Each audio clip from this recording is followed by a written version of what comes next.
guys, so today ndiri kushanda ndiri panyanga ndiri pano pa Glow ndiri kuya kwamuri nenhau yakanaka yemasolar pumping systems handichiedza kuvanhu to all those vari kuvaka kuma-new stands uko. You don't have to wait for electricity kana kuti tambo dzichakakatwa when isusu veGlow tiri kuti come and get yourself a solar system inosimudza mafiriji, ma-TV, ichisowo malights mumarooms enyuka. And futi tiri kuti isusu tinoprovide ma-water tanks ka kune avo vanonetsekana. We know kuti mvura iproblem kwese kwese handitika usamirire kuti hanzi mvura kuti ase isusu tine ma-water tanks kunoko amunokwanisa kutenga moisa pamba mozadzirwa mvura motogara zvakanaka. We also have masolar irons zvese zviripo hapana chisipo panapa paGlow. Tiri kuti uyai nehwandweni and our prices they are very reasonable prices handitika. Ma-stands ema-water tanks aripo zvakare,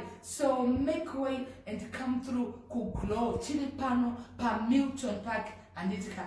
Kwamutare futi tiriko, ma-address tanyora pamusoro apo. kuGweru tiriko zvakare. Aiwa hanzi chiedza kuvanhu handiti. Make sure you come through.